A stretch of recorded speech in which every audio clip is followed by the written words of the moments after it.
Hello दोस्तों, आज हम बात करने वाले हैं यमलोक कैसा होता है, यमलोक का मार्ग कैसा होता है।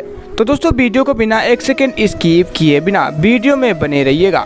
हम दावा करते हैं कि यह वीडियो देखने के बाद आपके मन में कोई भी प्रश्न नहीं उठेगा। तो बिना देर किए चलिए शुरू करते हैं। दोस्तों जैसा कि हम सभी जानते हैं, इंसान की मृत्यु के बाद हर प्राणी को यमलोक के मार्ग से होकर गुजरना पड़ता है, जहां उन्हें अपने जीवन के किए गए अपने कर्मों का फल मिलता है। लेकिन इस मार्ग से वही व्यक्ति गुजरते हैं जिनकी मृत्यु हो गई हो।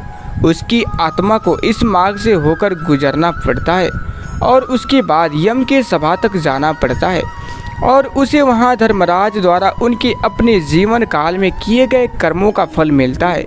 मगर क्या आपको पता है कि मृत व्यक्ति की आत्मा को यम के द्वार तक पहुंचने के लिए यमलोक के मार्ग को पार करना पड़ता है, जो बहुत ही भयानक है। आज हम लोग यमलोक जाने वाले मार्ग के बारे में चर्चा करेंगे, जिसका वर्णन हिंदू धर्म के गरुड़ पुराण में किया हुआ है।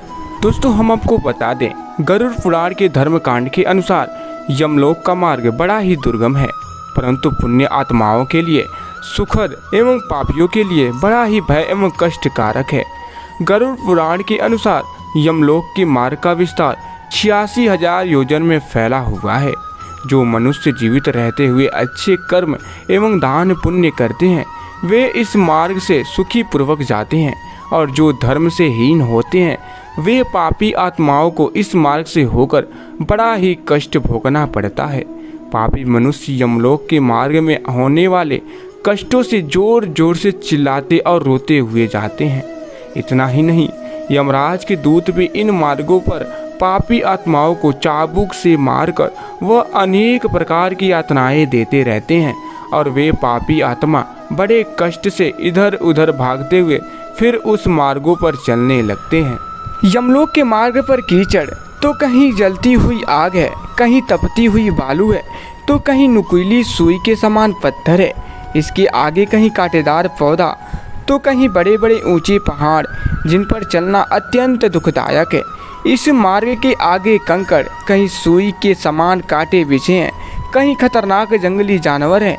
इस प्रकार पापी मनुष्य इस सब रास्ते में आने वाले कष्टों से होकर यात्रा करते हैं। पापी मनुष्य यमदूत के पास में बंधे होने के कारण यमदूत उन्हें घिसकर इन सब रास्तों से ले जाते हैं। तो चलिए दोस्तों, हम आपको यमलोक के मार्ग पार करने वाले पुण्यात्मा के बारे में बता देते हैं। दोस्तों वही जो मनुष्य उत्तम कर्म करने वाले पुण्यात्मा होते हैं, वे अत्यंत सुखपूर्वक इस मार्ग को पार कर जाते हैं।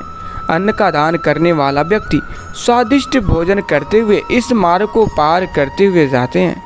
जिन्होंने दूसरों को जल पिलाया है, वह भी अत्यंत इस मार्ग को दूध पीते हुए सुखपूर्वक पार करते हैं। साथ ही दूध दही आदि दान करने वाले पुरुष सुधा पान करते हुए इस मार्ग को सुखपूर्वक पार करते हुए यम के द्वार तक जाते हैं।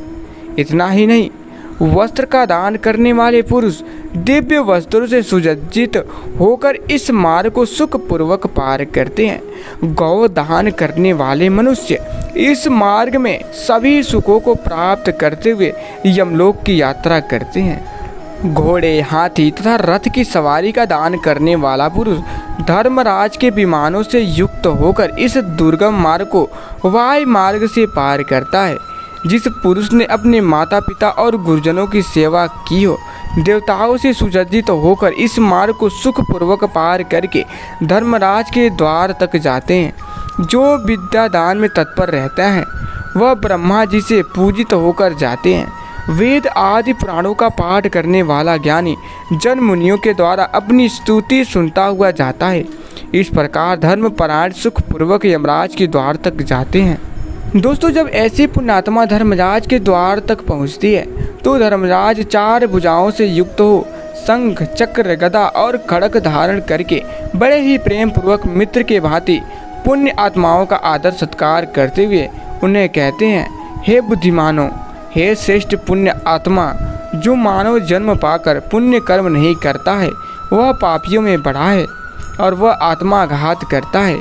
जो मानव जन्म पाकर मानव धर्म का पालन नहीं करता, वह बड़ा ही घोर नरक में जाता है। यह शरीर यातना रूप है और मल आदि द्वारा अपवित्र है। सब भूतों में प्राणधारी श्रेष्ठ है। उनमें से जो व्यक्ति बुद्धि से जीवन निर्वाह करते हैं वह श्रेष्ठ हैं। उनमें भी मनुष्य श्रेष्ठ हैं। मनुष्य में ब्राह्मण, ब्राह्मणों में विद्वान और विद्वानों में अचंचल बुद्धि वाले श्रेष्ठ हैं।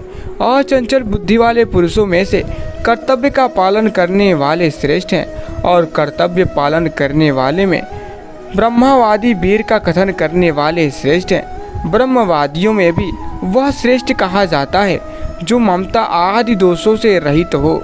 फिर भी इन सब की अपेक्षा में उन्हें श्रेष्ठ कहना चाहिए जो सदा भगवान की भक्ति में तत्पर लीन रहते हैं। ऐसे दिव्य वचन कहने के बाद उन पुण्य आत्माओं को संगति को पहुंचा देते हैं और पापी आत्माओं को उनके कर्मों के अनुसार उन्हें दंड दिया जाता है।